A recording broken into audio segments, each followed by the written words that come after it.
Eto na nga, pinakita ni Bea Alonzo kamakailan lamang ang engagement ring nito sa isang advertisement. Tanong, agree ba kayo na magkabalikan pa ang dalawa para matuloy ang kasalan? So agree ba kayo o Yes. hindi? Yes or Yes no? or no. Diba? Yes, kung agree pa ba tayo. Oo. Dahil nga, chismis nga, chika na, pinakita ang engagement ring, baka nagkabalikan. nagkabalikan. Although wala pa rin confirmation. So yes or no, Yes maybe or yan. No. Yes. Yes, yes or no. Agree pa ba tayo na magkabalikan? Parang ayaw mo Para na bulot mo. sumimangay. Diba? Ano sa akin? Yes, it's ako Ano ba yun? Pahinga talaga ako today. Yun nga, ba't gano'n? Ako, no. Diyos ko. Ba't pa magkakabalikan? Eh, parang nakikita ko naman, nagbububon sila parehas. Na ito nga si Bea, pumunta na yata o sa ibang bansa para totally makalimot. Ito naman din si Doc.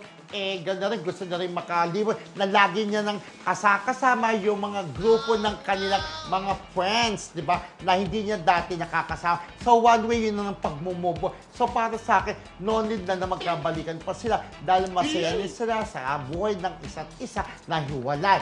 So, wala na. Okay, hayaan na natin na makahanap sila ng ibang makakapagpaligay sa kanila. Huwag nang magbalikan. Dahil marami nang nasabi, marami nang nasaktan, na nadami-dami ng iba. So, tama na po yun.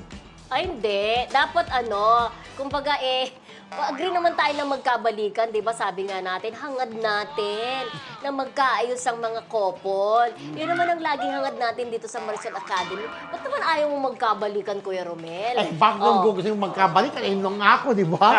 Ikaw talaga.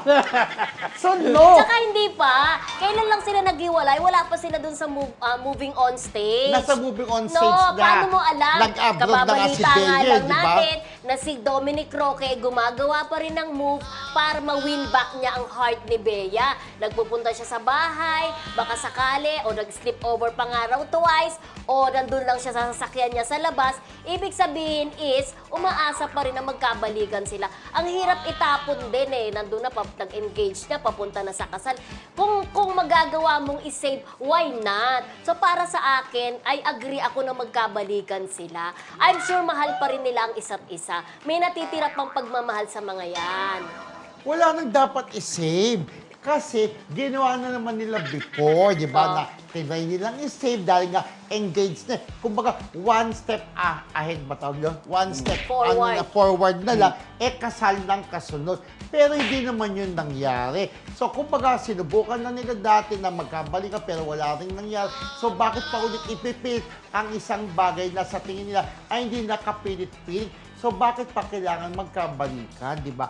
So, Uy, hayaan di ba na naman lang. sila naghihiwalay Nag-break na, Hindi, di ang ba? nag-break lang, hindi. Bago itong engagement, after ng engagement, saka lang sila naghiwalay. Oo nga, yung tanong nga, kung gusto pa ba natin magkabalikan? Kasi Bakit naman hindi mo gugustuhin? naghiwalay na. Ba't sabi hindi sila nag-break? Hindi, Nag-break diba? na sila. Iba yung tindi Pero ko sa ibig sinasabi sabihin mo. na parang naghiwalay na sila. Hindi naman ibig Marami sabihin nang naghiwalay nadamay-damay na. na, di ba, pamilya na ni Bea na involved. Pamilya na rin ni Dominic na involved. So, Issue parang lang ang yun. pangit din. Pero doon naman Pero sa issue- statement, di ba, na inilabas nila doon sa statement ay mariin nilang itinanggi yung mga akusasyon na yan to the point na si Dominic Roque ay nag-hire pa ng isang law firm, di ba? Para ilabas ang kanyang saloobin na baka mauwi pa sa legal dahil nga hindi humihinto yung mga ganong espekulasyon. Ibig sabihin, seryoso siya sa pagde-deny na hindi totoo yung mga lumalabas, na walang ganon. 'Di ba? Yeah. So, pag may mga ganoon, may possibility pala talaga na magkabalikan pa sila. Laban pa ba? Yun. So, sana nga magkabalikan, pero sa akin parang hindi na dapat, di ba? Ganon? After ng debate, gusto ko magkabalikan siya. Ito, maybe, di ba? Unang-una, siyempre, yung malapit ng ikasal, engaged na sila.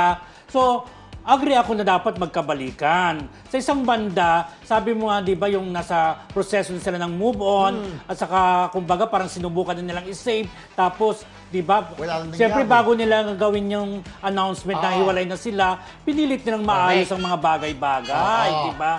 So, nasa pag-iibigan niya ng dalawa, kung ano talaga ang desisyon nila, kung ano talaga, kung magkabalikan o hindi. Ayun. So, Correct. pero kayo may point kung anong talaga yung gusto ng magsing-iro kasi wala naman tayong, hindi natin saklaw kung anong desisyon ng dalawa eh. At ang pag-ibig, alam natin yan na hindi nakokontrol yan. Pag love mo, ipaglaban mo, parang Correct. ganon. Pero Pag, kung ikaw, tatanungin, agree ka ba na magkabalikan? walang sa debate. Wala sa debate. Eh, sayang kasi yung ano di ba? Sayang yung Okay. pinagsamahan nila eh. Saka kasal na lang ang kulang eh, di ba? Eh, dumarating sa isang banda, sa isang relasyon, yung ganyan na nangyayari na parang may pinagdadaanan, di ba?